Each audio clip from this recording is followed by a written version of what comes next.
بسم اللہ الرحمن الرحیم۔ تم ایک دفعہ میری زندگی میں آ جاؤ، بس تمہاری زندگی کو جنت بنا دوں گا۔ دنیا کی ہر آسائش تمہارے قدموں میں رکھ دوں گا۔ میرے پاس اللہ کا دیا ہوا سب کچھ ہے سوائے تمہارے۔ فہد کی الفاظ مجھے اب تک یاد ہیں۔ میں ماموں کے گھر میں رہتی تھی۔ والدین کا انتقال ہو چکا تھا اور امی طلاق یافتہ تھیں۔ طلاق کے بعد وہ ماموں کے گھر رہائش پذیر تھیں۔ امی بلڈ کینسر کی مریض تھیں۔ امی کے انتقال کے بعد میں ماموں اور مامی کے رحم و کرم پر تھی۔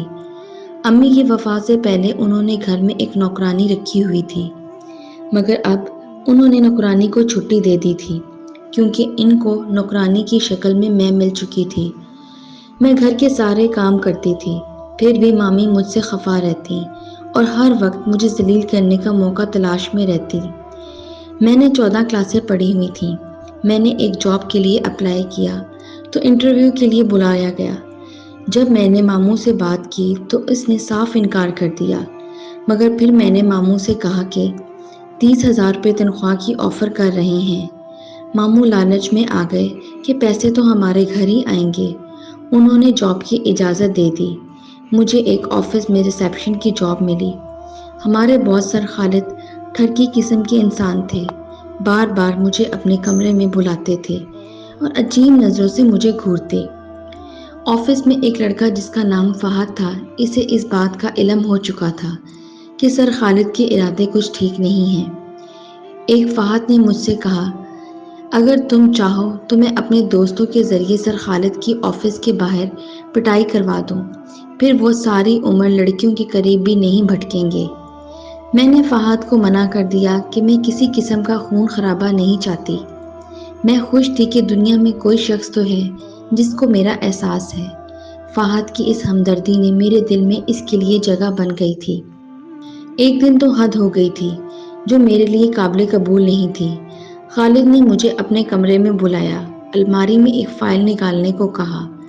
جب میں الماری کی طرف بڑھنے لگی تب اس نے مجھے پیچھے سے چھونے کی کوشش کی۔ میں نے پیچھے مڑ کر اسے ایک تھپڑ رسید کر دیا۔ بس وہ آفس میں میرا آخری دن تھا۔ اس نے مجھے نوکری سے نکال دیا۔ نوکری ختم ہونے کے بعد فہد مجھ سے رابطے میں رہا۔ اس نے مجھ سے محبت کا اظہار کر دیا اور کہا کہ میں تجھے اپنا بنانا چاہتا ہوں۔ میں نے کہا، تجھے ماموں سے بات کرنی پڑے گی، آخری فیصلہ ماموں کا ہی ہوگا۔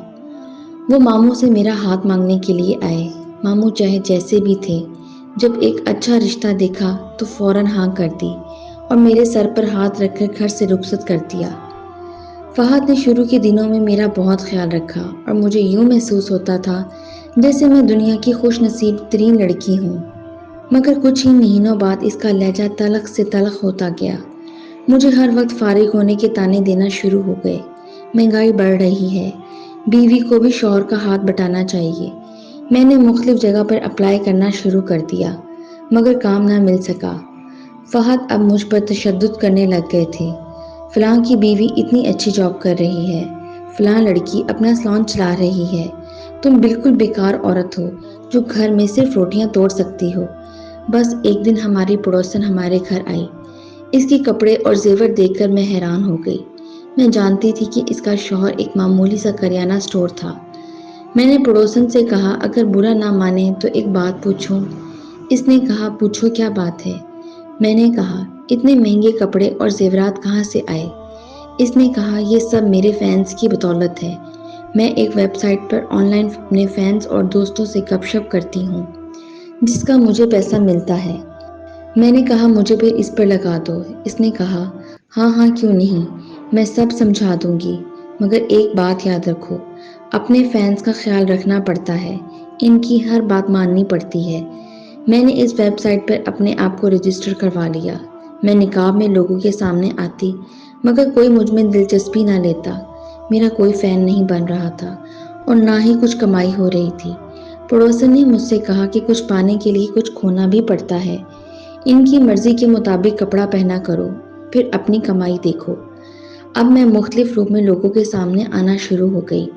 کبھی وہ کھڑا ہونے کو کہتے، کبھی کوئی فرمائش کرتے، میں ان کی ہر فرمائش پوری کر رہی تھی۔ میں ایک دلدل میں دھنستی جا رہی تھی جس کا مجھے اندازہ نہیں تھا۔ آہستہ آہستہ ایک ایسا وقت بھی آ گیا کہ مجھے اپنے کپڑے اتار کے لوگوں کے سامنے آنا پڑتا تھا۔ میں اپنی شناخت ظاہر نہیں کرتی تھی اور اپنا چہرہ رومال سے ڈھانپ لیتی تھی۔